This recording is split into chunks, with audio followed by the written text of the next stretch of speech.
Isugid mo, Diyos kay maminawa ko sa mga ipangulong mo. Hallelujah, Hallelujah,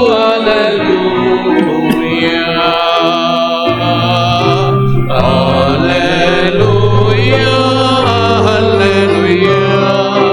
Isugid mo, Diyos kay maminawa ko sa mga ipangulong mo. Hallelujah, Hallelujah, Hallelujah.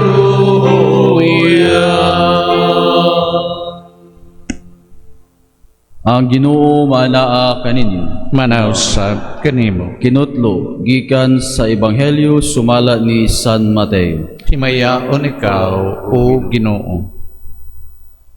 Samtang nakigsulti pa si Jesus ngadto sa katawhan, miabot ang iyang inahan og mga igsuong lalaki. Nagtindog sila dito sa gawas og buot makigsulti kaniya. Unya usa sa mga tao dito miingon kaniya, ang imong inahan og mga igsuon atoa sa gawas, ug buot sila makigsulti kanimo.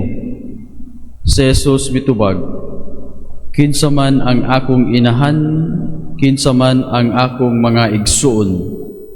Unya gitudlo niya ang iyang mga tinun-an og miingon, tan-awa, kini ba sila mao ang akong inahan ug ang akong mga igsuon?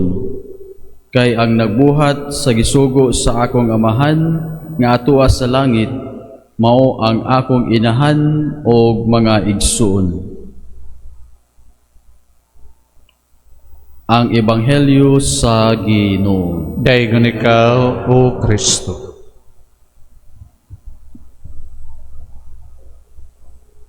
Kinsa man ang nagbuhat or nagtuman sa kabubuton sa Dios, mao ang akong inahan og mga igsuon. Mga igsuon sa panahon sa Vatican I, medyo traditional or conservative ang ato ang simbahan. Apan sa paglingkod ni Pope John the 23rd o Pope Saint John the 23rd, ang simbahan iyahang giabrihan. Mao ano na siya'y panultihon nga nag-ingon, let us open the church so that people outside may see inside, and people inside the church may see outside the church. Or sa laktod nga pagkasulti, ang simbahan karong panahona sa Vatican II is a welcoming church.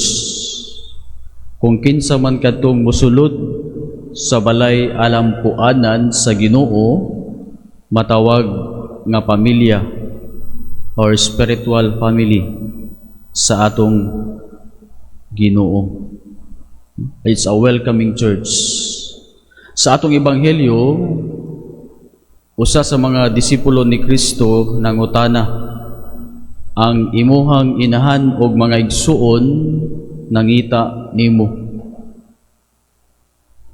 Si Jesus sa maong pangutana sa usa ka disipulo, mibalik pud sa pagpangutana sa maong usa ka disipulo ug iyang giignan, kinsa man di ay ang ako ang inahan, kinsa man di ay ang ako ang mga igsuon. Unya gibilhan ni Jesus ug iyang giignan, ang nagbuhat sa kabubuton sa Dios mao ang akong inahan og mga igsuon. Sa laktod nga pagkasulti, kinsa man kadtong nagbuhat sa kabubuton sa Dios maoy akong mga igsuon. Mao nga makabantay mo diha sa presensya sa atuang simbahan or sulod sa simbahan, adunay mga tawganan nga brad o sis, no? Or brother or sisters, tungod kay ang presensya sa matag usa gi-welcome isip mga espirituhanon nga mga igsuon, spiritual family. not only physical or biological family. Tungod kay kita isip mga binunyagan nga mga to Katoliko, ato ang gi-recognize even those who are unchristian. Niadtong milabay nga mga simana, gi-invite ko sa City Hall sa tuwang lokal nga mga kagamhanan or the City Government of Lapu-Lapu. Gi-invite ko isip mag-lead sa opening prayer. Pag-adto na ko dito, I thought o nagtuo ko nga ang ato ang simbahan or isip mga Katoliko mao'y manguna sa opening prayer aron pagsugod sa ilang gitawag og Charter Day. Unya nahibong ko kay adunay presensya sa Muslim or sa imam ug adunay presensya sa pastor or Protestant pastor, no? Pero ako mo'y naguna, nagsunod sila. Sa laktod nga pagkasulti, ang katong maong prayer is a ecumenical prayer, no? Katoliko, Muslim, and then Protestant. Nindot kay paminawon mga igsuon tungod kay katong nga pagsugod sa Charter Day sa atong city government, gi-welcome ang nagkalain-lain nga mga tinuuhan, dili lamang ang mga Katoliko, no? They recognize the different kind of belief. Na sa kuwang pagpamalandong, ang ato ang simbahan wala lamang mag-recognize sa presensya sa mga Kristiyano. Even katong dili mga Kristiyano or dili mutuo or wala mituo sa Ginoo, gi-recognize pud.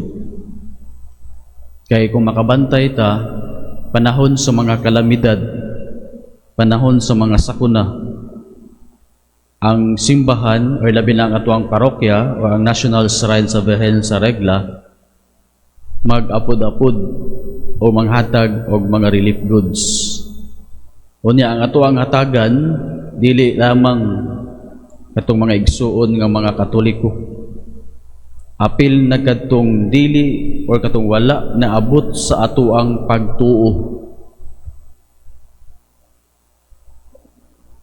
So mga igsuon sa ato ang ebanghelyo karon mao niya ang pahimangno sa atong Ginoong Hesukristo. Nakita as we recognize the presence of the baptized Christian or Katoliko sulod o gawas sa simbahan, si Kristo mismo gi-recognize niya kadtong nagbuhat sa kabubuton sa Dios or even kadtong wala makaila sa Ginoo at wapod untang i-recognize kay sila mismo mga binuhat man sa Dios. They need to recognize also not only the presence of the baptized Christian. So kani nga ebanghelyo mga igsuon, usa kini nga pahimangno kanatong tanan. Nga bisan katong wala mo tuo sa Ginoo, bisan katong dili Katoliko, we need to recognize them. It is because the moment we were born in this world, God also created each one of us. Matag usa ka nato gihimo sa Ginoo, Katoliko o dili Katoliko, binunyagan o dili binunyagan, basta magtuman sa kabubuton sa Dios, they are the presence of our spiritual family. Hinaot paunta. Palihog manindog. Sa atong pagkatigom isip katilingban nga motuohon, mga kita sa Dios sa atong amahan alang sa atong mga panginahanglan og moingon kita. Amahan sa ngalan ni Jesus, panalangini kami. Amahan sa ngalan ni Jesus, panalangini kami.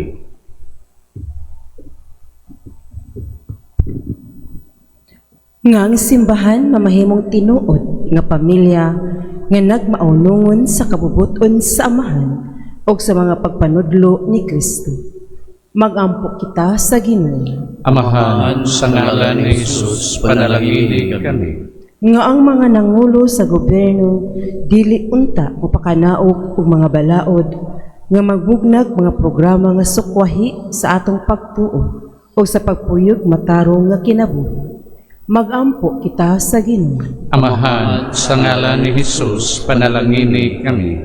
Magampo kita sa kinasingkasing alang sa kalinaw dito sa Middle East ug sa kalibutan. Hinluan unta sa Dios ang kalibutan sa tanang kabangis, kahakop ug sayop nga paggamit sa gahom nga nagdalag kasakitan ug kamatayon sa kadaghanan. Mag-ampo kita sa Ginoo. Amahan, sa ngalan ni Jesus, panalangini kami.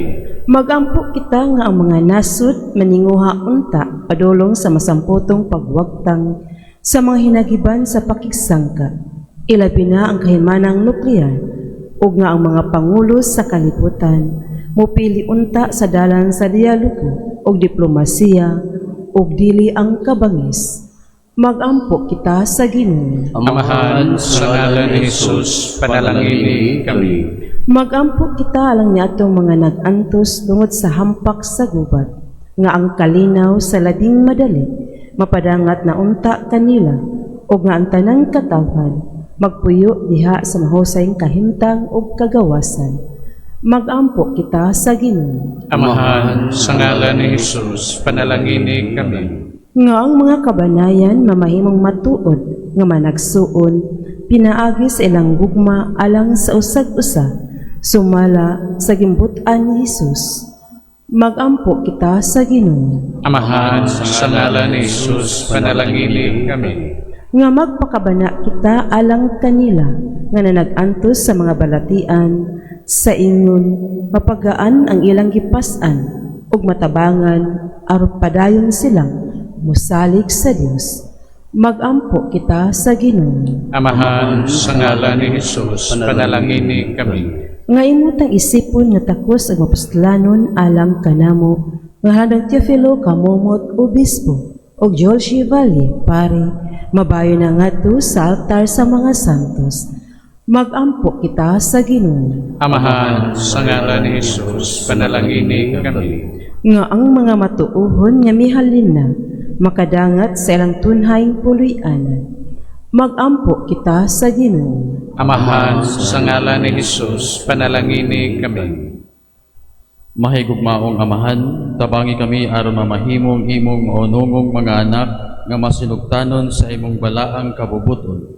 Itugot kini pinagi ni Kristo among Ginoo. Amen.